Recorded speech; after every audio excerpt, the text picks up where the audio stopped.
추임새입니다. 추임새. 우리 이 시편이 노래 아닙니까? 노래인데 우리 국악할 때 흥부가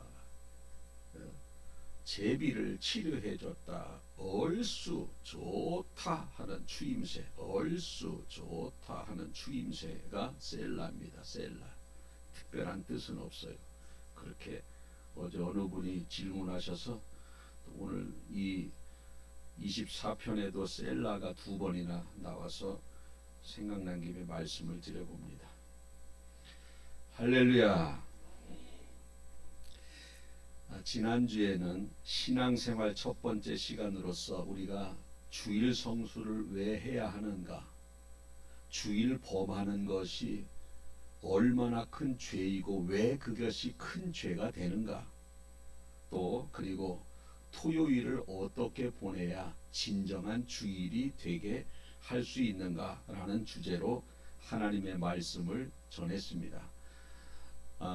우리 백곡교회 성도님들은 말씀을 들을 때마다 순종을 잘하시는 것으로 저는 알고 있습니다. 그렇지요? 아멘. 그래서 아마 어제 토요일은 오늘을 준비하는 날로 일도 좀 덜하고 마음이 하나님께로 향한 상태에서 오늘 주일을 여러분들이 앉아 계신 줄로, 사모하는 마음으로 앉아 계신 줄로 압니다. 오늘은 두 번째로 왜 예배를 드려야 되는가? 우리가 예수님 믿고 천국만 가면 되지 왜 예배를 드려요? 또 예배는 왜 이렇게 많아? 주일 오전 예배, 오후 예배, 새벽 예배, 수요 기도회, 구역 예배, 또 뭐가 있어? 월사 기도회, 뭐 여러 가지 예배가 굉장히 많아요. 왜 우리가 예배를 드려야 되는가? 여러분 왜 예배를 드리죠?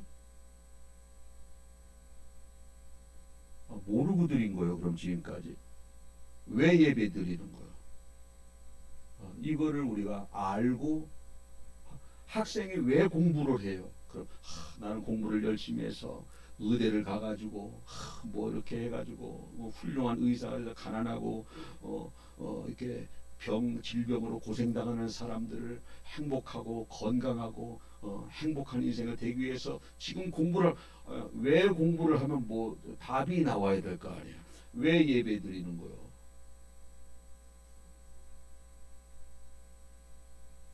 30-40년 예배를 드렸는데 왜 드립니까? 모르고 드리는 거예요.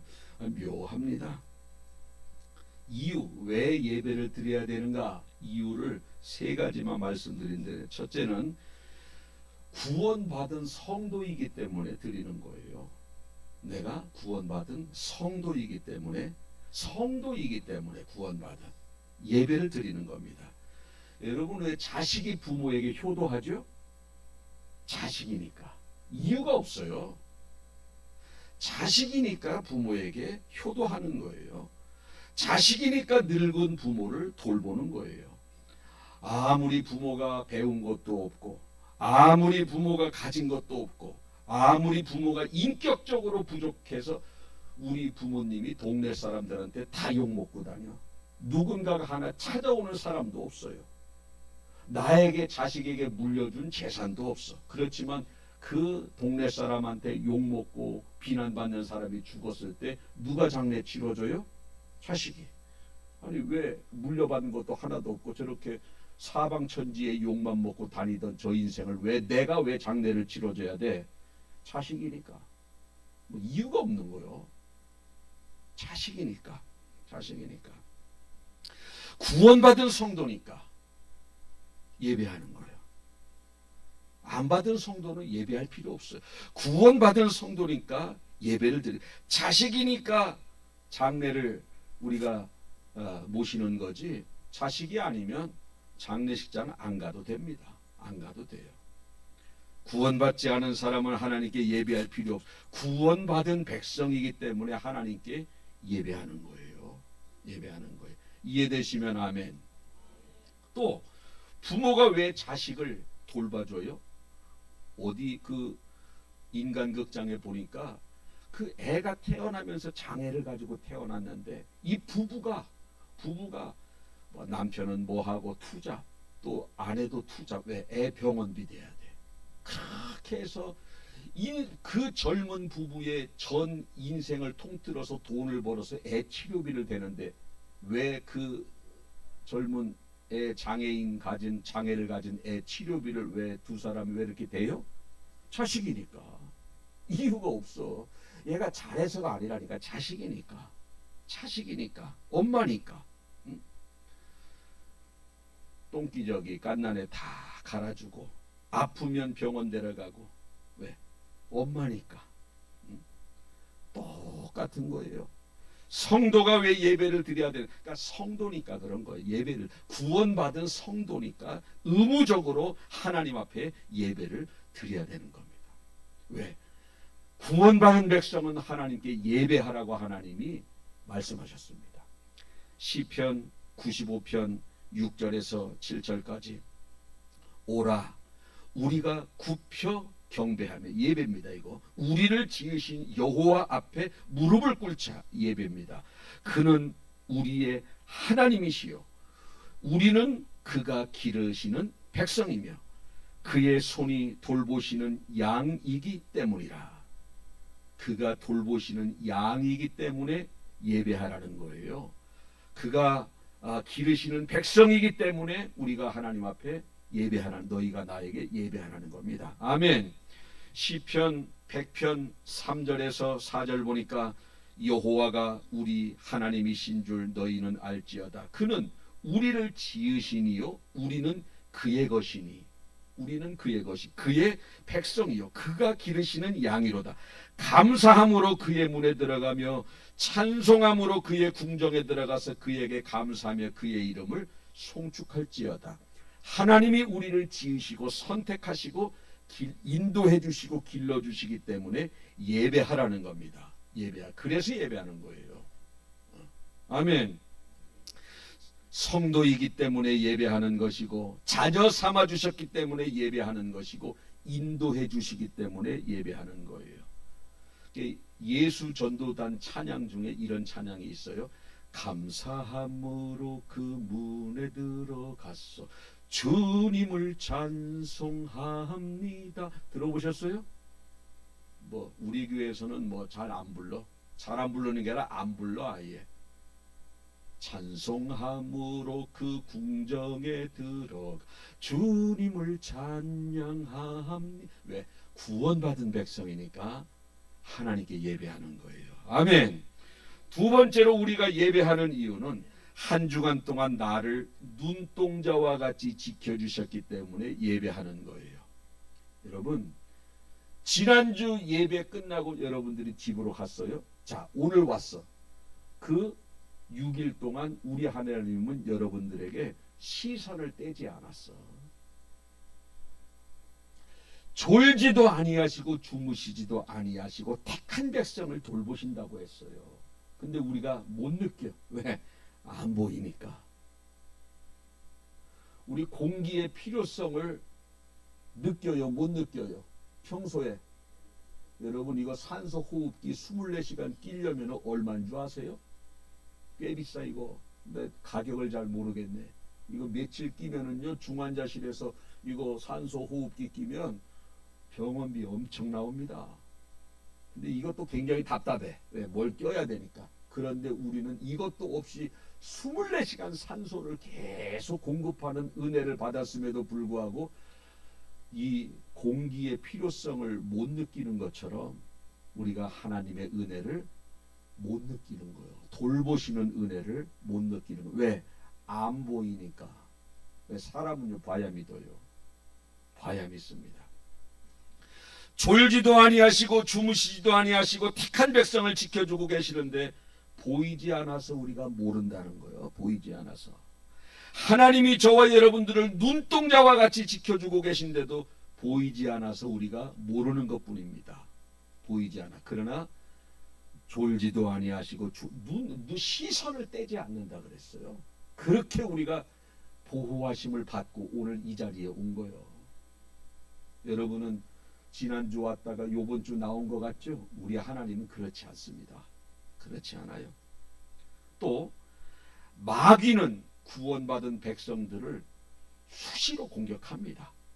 수시로 공격해. 근데 우리가 보이지 않아서 모를 뿐이야. 보이지 않아서. 마귀는 구원받은 백성들이 천국 가는 그날까지 그 구원의 대열에서 탈선시키고자 얼마나 노력하는지 몰라. 얼마나 노력하는지 엄청 노력합니다. 여러분, 예수님을 믿은 후에 천국 가는 백성이 된 상태에서 천국 가는 그날까지 어떠한 일이 있어도 구원받는다면 마귀가 잡아 끌어요? 안 끌어요? 끌을 이유가 없어. 왜? 어차피 구원받으니까. 그런데 왜 자꾸 잡아 끌어요? 잡아 끌어서 한 영혼이라도 지옥 보내니까 잡아 끄는 거예요. 잡아 끄는 거예요. 계속 잡아 끄는 겁니다. 우리가 보이지 않아서 우리가 모를 뿐이지, 배가 고파서 먹이를 찾아 우는 사자처럼 택한 백성을 잡아 끄는 겁니다. 그러면 내가 한 주간 동안 살면서 마귀의 공격을 어떻게 받는가? 자, 안 보이니까 모른다고 그랬어요. 요렇게 받아요. 잘 들어보세요. 하나님보다 세상 것에 관심을 자꾸 갖게 만들어. 세상 것에. 그러면 하나님이 점점 어떻게 돼요? 멀어지게 되는 거예요. 왜? 하나님과 가까워지는 것을 계속 떨어뜨려 놓는 겁니다. 계속. 왜? 마귀가 하는 일이 그거예요. 그래서 영적인 것보다 세상적인 것이 자꾸 귀하게 만들어 놓는 거예요. 이 사람 저 사람을 통해서 계속해서 세상 것들이 하나님보다 더 귀하게 관심을 갖게 하고 그렇게 보여지게 계속 유혹하는 거예요. 또 말씀 보고 기도하는 시간을 다 빼앗아 버려요. 다 빼앗아 버립니다. 주일날 한 번 가서 예배 드린 걸로 마음 놓고 6일 동안 살아가게 만들어. 그런데 그렇지 않거든요. 주일 1시간의 예배는 우리가 6일 동안 하나님의 말씀대로 살다가 나를 이끌어 주시고 지혜를 구할 때 지혜 주시고 도움을 필요할 때 도와주시는 하나님의 은혜를 6일 동안 경험했지 않습니까? 말씀대로 살면서. 그런 하나님을 주일날 와서 찬양하는 정도지 여기서 뭔가를 하려고 하면 안 돼. 6일 동안의 생활 속에서 순간순간 기도하는 거예요. 지혜 달라고. 속상하면 위로해 달라고. 여러분, 속상할 때 하나님 앞에 위로해 달라고 기도해요? 속상한 원인을 제공한 그 사람만 미워하고 부글부글 막 이렇게 분노 품어요. 1번, 2번. 2번인 게 왜 또? 아이고. 속상할 때 위로해달라고 기도하는 사람이 있고, 그런 기도는 안 하고 원인 제공한 사람만 미워하면서 밤잠 못 잔 사람이 있어요. 요 2번이 마귀가 주는 거예요. 1번이 영적인 사람이 그렇게 하는 그러한 방법입니다. 우리 주님은요, 할 수 있거든이 무슨 말이냐? 믿는 자에게는 능치 못함이 없다고 그랬어요. 우리 대개 보면은요, 아유 못해요 그래. 그런 사람 많아요. 시도도 안 해봐. 생각도 안 해보고 못한대. 여러분, 그런 게 어디 있어요? 다 할 수 있는 거예요. 다 못하는 게 없어. 제가요, 부지런할까 좀 게을를까? 맞아, 게을러. 그렇다고 너무 크게 얘기하지 마라. 제가 부지런은 안 해. 걸음 걸어도 비가 쏟아져도요, 뛰지를 않아. 제가 세상 급한 게 없어요, 저는. 근데 아무것도 못할 것 같잖아. 아무것도. 2층 카페 진 거 봐. 1층 카페 만든 거 봐. 그거 누가 했어요? 물론 같이 했지만 여기서부터 출발이 된 거예요. 다 2층에 카페가 만들어지기 전에 거기 방방이 그거 빵빵 애들 놀고 뛰는 거 하나 하고 성가대원들 거기에서 접의자 놓고 찬송했던데요. 둥그렇게 놓고 거기 히터 하나 있고 찬양대 복장 있고 누가 봐도 거기 들어가기 싫어. 거기서 찬양 연습해봤자 뭐 나올 것 같지가 않아, 찬양이. 그런데 지금 보세요, 예쁘게 됐잖아요. 여러분, 그게 그렇게 한 번에 확 바뀌는 게 뭔 줄 아세요? 이거 그냥 이렇게 하면 되겠네. 벽돌 붙이면 되겠네. 천장 도배하면 되겠네. 등 달면 되겠네. 벽돌 싸면 되겠네. 이게 끝이야. 그러면서 하나하나 해 나가다 보면 저렇게 되는 거예요. 못하는 게 어디 있어요. 다 되는 거예요. 다 되는 거예요. 안 해서 그런 거예요.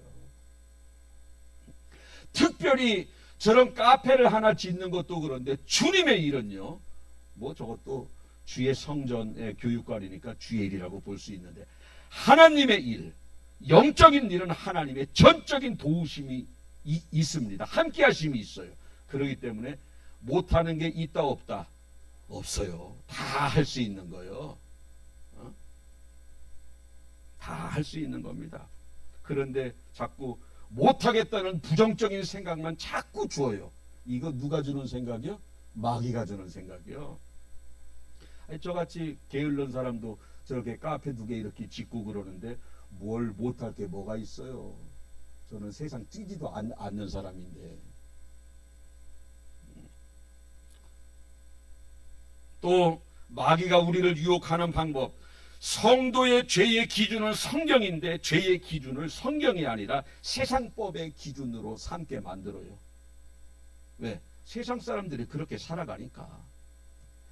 세상 사람들이 바라볼 때 이 정도는 괜찮아. 묵인하는 죄 같은데 죄가 아닌 것들이 꽤 많아요. 그런데 성경에서 보면 그것이 엄청난 죄야. 그런데요, 우리가 세상 사람들하고 같이 더불어 살고 죄의 기준이 성경이 아니라 세상법이 기준인 사람하고 살기 때문에 나도 모르게 죄의 기준을 성경에 맞추지 아니하고 세상법에 맞추게 하는 마귀의 미혹. 우리가 그렇게 미혹당하는 거예요. 그렇게 살다가 성전에 와서 하나님의 말씀을 들을 때 이것도 죄네. 저는 뭐 여자를 이렇게 뭐 좀 어떻게 해야 이게 이게 간음인 줄 알았더니 음욕만 품어도 간음이네. 이거 뭐 세상 것 이거 훔쳐야 이것이 도적질인 줄 알았는데 욕심을 내는 것도 도적질이네. 성경에. 여러분, 이런 죄의 기준이 세상에 나가서 살면서 우리가 그리스도인으로서 성경이 기준이 되어서 살아가야 되는데 세상에 살다 보니 성경이 기준이 아니라 세상 사람들의 기준이 내 기준이 돼버려요. 이게 마귀의 미혹이라는 거예요. 교묘해요. 여러분, 마귀가 얼마나 교묘한 줄 아세요? 사람보다 마귀는요, 그거는 신이라는 거예요. 신. 능력도 행하는 신이기 때문에 우리가 깨닫고 알게 유혹하지 않아요. 전혀 모르게 유혹을 해. 지나고 나 보니까 다 죄야. 지나고 나 보니까. 그렇게 교묘하게 미혹한다는 거예요. 교묘하게. 요즘 낚시할 때 보니까요, 미끼가 얼마나 예쁜지 몰라. 쟤들 좀 이렇게 뭐 지렁이라도 하고 좀 이렇게 깻묵이라도 해서 던져야 뭐 냄새라도 이렇게 먹지 않나 생각이 그런데요. 요즘은 누워 낚시라고 가짜 미끼. 아주 고기가 요만한 새끼 요 손가락 2마디만한데 얼마나 예쁘게 생겼는지 몰라요. 그걸 쫙 당기면 또 그게 꼬리까지 치게 만들어놨어. 그러면 이만한 잉어하고 가물치가 저거 진짜인 줄 알고 확 잡아먹는 거요. 그렇게 아주 미끼가 고기랑 똑같아. 조그만 고기랑 그렇게 미혹한다는 거예요. 마귀가 죄 같지도 않은 것을 않게끔 여기게 하고 그것을 우리가 태연하게 그렇게 살아가는데 지나고 나보니 6일 동안 독한 죄만 짓고 사는 거예요. 여기 와서 깨닫는 거예요. 여기 와서 깨달으면 뭐예요? 거기서 깨달아야지. 그렇게 마귀가 유혹한다는 겁니다. 또 마귀가 어떻게 미혹하느냐? 사람과의 관계 속에서 서운한 마음 갖게 하고 미워하는 마음 갖게 하고 분노가 일어나게 하고 그러면서 마음의 평강을 다 빼앗아가. 여러분, 이 속에서 부글거리면 평강이 있어요 없어요? 무슨 평강이 있어 부글거리는데. 여기 미움과 분노가 가득하면 마음의 평강이 하나도 없어. 하나도 없어.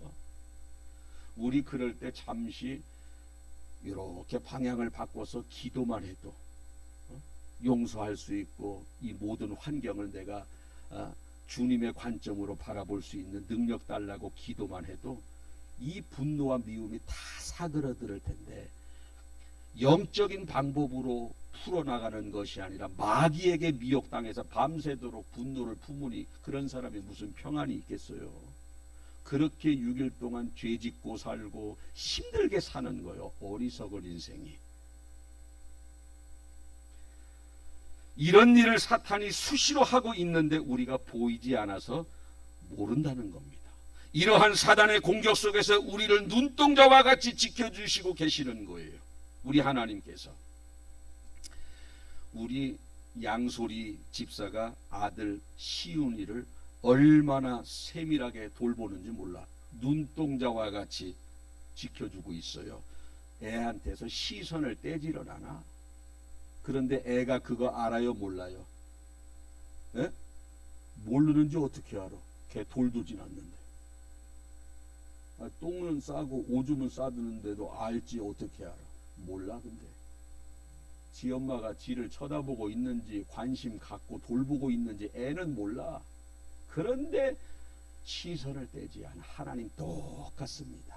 여러분들이 6일 동안 혼자인 것처럼 살고 답답하고 힘들고 외롭고 절망적인 그러한 나날이 있다 할지라도 우리 하나님은 여러분들에게 시선을 떼지 않았다는 거예요. 이것이 믿어지는 여러분들 되시길 축복합니다. 이런 하나님 앞에 우리가 예배를 드리라는 거예요. 이런 하나님이기 때문에 예배를 드리는 거예요. 마귀에게 그런 미혹당했지만 하나님이 또 여러분들을 도와주셔요. 여러분들이 이런저런 일을 할 때에 지혜롭게 잘 풀어나갔어. 이거 하나님이 지혜 주신 거예요. 왜? 그 일 잘하라고. 열왕기상 4장 29절 보니까 하나님이 솔로몬에게 지혜와 총명을 심히 많이 주시고 또 넓은 마음을 주셨다. 어느 정도 바다의 모래같이. 하나님이 지혜를 주셨기 때문에, 지혜와 총명을 많이 주셨기 때문에 이런 일을 행한다. 넓은 마음도 주셨기 때문에 우리가 품을 수 있는 거예요. 내가 잘나서 품은 게 아니라 하나님이 그 사람을 복주기 위해서 넓은 품을 수 있는 마음도 주신 겁니다. 여러분들이 누군가를 품어요? 주님께 감사해야 돼. 주님께. 왜? 품을 수 있는 마음을 주셨어. 여러분이 정말 이런저런 일이 지혜롭게 잘해서 여러분들 좋은 결과를 맺었습니까? 하나님이 지혜와 총명을 주시는 거예요. 하나님이. 다 내가 한 게 아무것도 없어요. 우리가 한 주간 동안 이런 일들을 잘 행했다. 하나님께서 우리의 마음과 생각을 주장하셔서 잘한 거예요. 빌립보서 2장 13절 보면 너희 안에서 행하시는, 이런저런 일을 행하시는 이는 하나님이시니 자기의 기쁘신 뜻을 위하여 너희에게 소원을 두고 행하시나니. 너희 안에서 행하시는 이가 하나님이라는 거예요. 하나님이라는 거예요.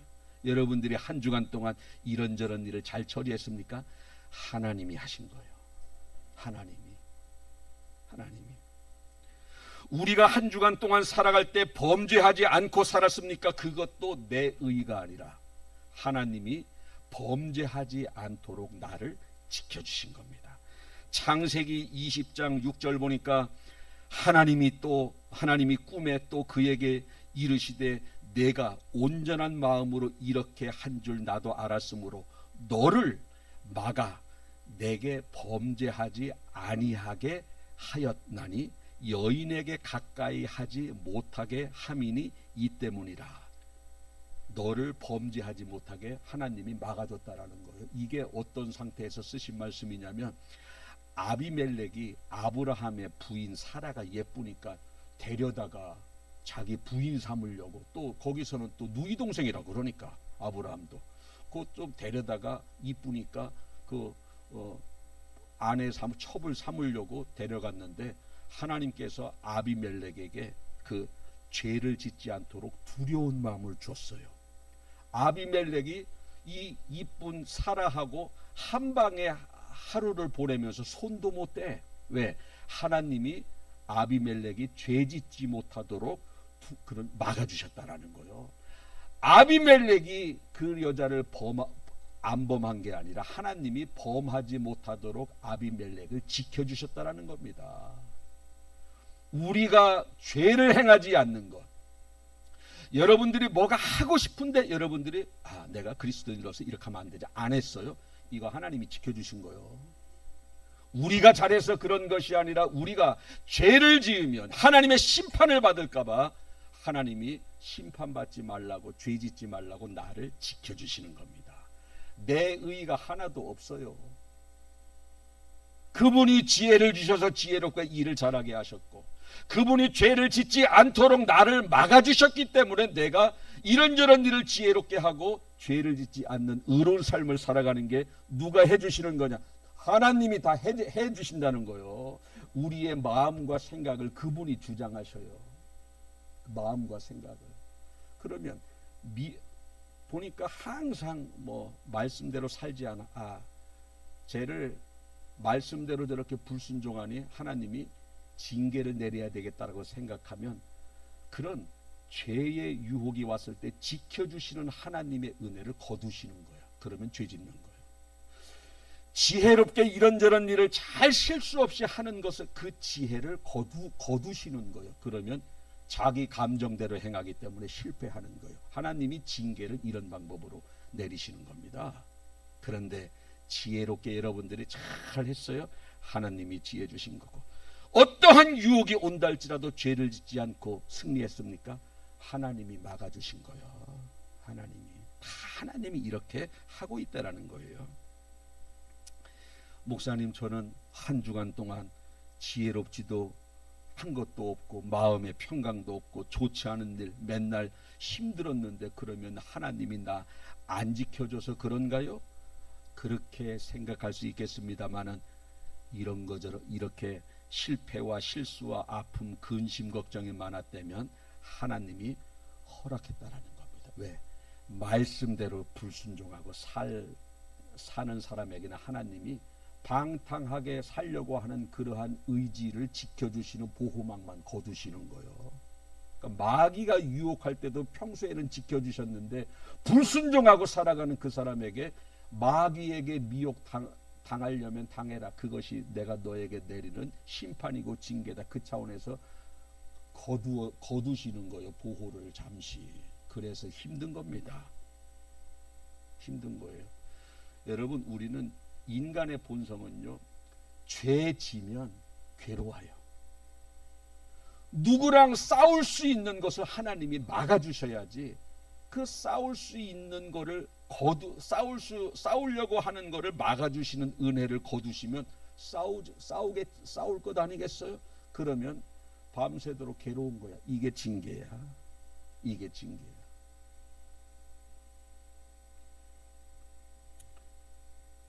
다 하나님이 하시는 겁니다. 징계도 내가 불순종하며 살기 때문에 징계를 내리시는 거고, 지혜도 하나님이 지혜 주셨기 때문에, 총명을 주셨기 때문에 지혜롭게 일을 잘하는 거고, 정직하고 죄 안 짓는 것도 하나님이 죄를 짓지 못하도록 막아주셨기 때문에 다 하나님께서 하시는 거라는 겁니다. 로마서 9장 18절에 보면 그런즉 하나님께서 하시고자 하는 자를 긍휼히 여기시고 하시고자 하는 자를 완악하게 하셨느니라. 하나님이 긍휼만 주는 게 아니라 어떤 사람은 완악하게도 만들어요. 하나님이 악하게 만드는 거예요. 이스라엘 백성들 애굽에서 430년 동안 종살이할 때 하나님께서 바로 왕의 마음을 악하게 누가 만들었다? 하나님이 만드셨다. 하나님이 악하게 만드는 거요. 악하게. 긍휼도 하나님이 긍휼 베풀 만한 사람에게 긍휼을 베푸시고, 여러분들은 다 하나님 보시기에 긍휼을 베풀 만한 영적인 이쁜 모습이 있기를 축복합니다. 중심을 보니까 너무너무 이뻐. 너무너무 이뻐. 저도 아들, 며느리, 또 딸, 사위가 이렇게 있지만 조금 이쁜 짓을 할 때가 있어요. 얘들이. 그러면 뭘 막 해주고 싶겠어요? 그래도 안 해줄까? 빚을 내서라도 해주고 싶어. 그런데 우리 하나님은 세상의 모든 것이 그분 거야. 그런데 하는 게 너무 이뻐. 물질적으로 아무리 어려워도 내가 그 물질 때문에 하나님의 영적인 것이 손해보는 그러한 상황이 된다면 그 물질을 포기할 정도로 중심이 너무 예쁜 거야. 그러면 천국의 창고가 열리는 거요. 천국의 창고가. 그게 물질일 수 있고 건강일 수 있고 평강일 수도 있고 영혼이 잘 되는 걸 수도 있고. 여러분, 하나님 앞에 사랑을 좀 많이 받는 그러한 중심이 됐으면 좋겠어요. 세상 것을, 주님의 것을, 세상 것을 아무리 유혹한다 할지라도 영적인 것이 나에게는 더 소중하기 때문에 그것 지키려고 세상 것을 포기하는 중심이 있길 바라겠습니다. 이러면은 하는 것마다 하나님이 지혜 주시고, 총명이 필요할 때 총명 주시고, 죄 지으려고 그럴 때 죄를 막아주시고, 절망 때로는 낙심해 있을 때 그를 얼른 찾아가서 위로해 주시고, 만사가 다 형통한 거요. 만사가 얼마나 좋습니까? 마지막으로 첫 번째는 구원받은 성도이기 때문에 하나님께 예배드리고, 두 번째는 눈동자와 같이 지켜주시는 은혜를 받아서 하나님께 예배드리고, 세 번째는 평안을 얻기 위해서 하나님께 예배하는 겁니다. 평안을 얻기 위해서 성전에 와서 예배하면 마음이 평안해집니다. 왜? 아버지 집이니까.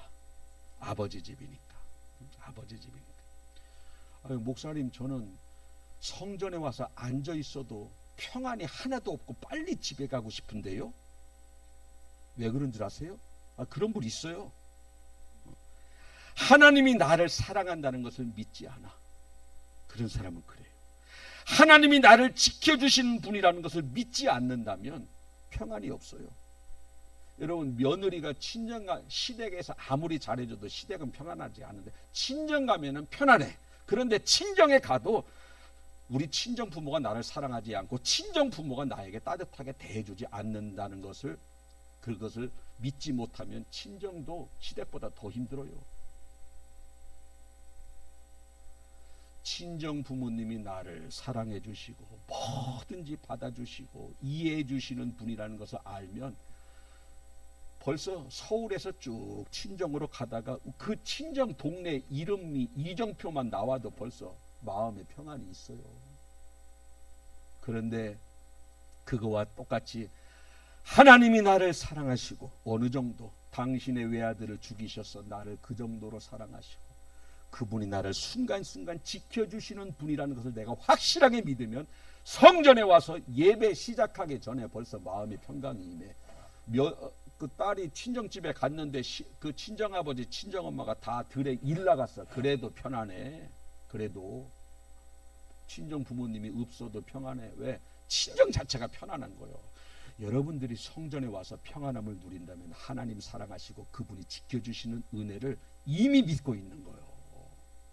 빨리 가고 싶다. 와도 내가 평안한 줄 모른다.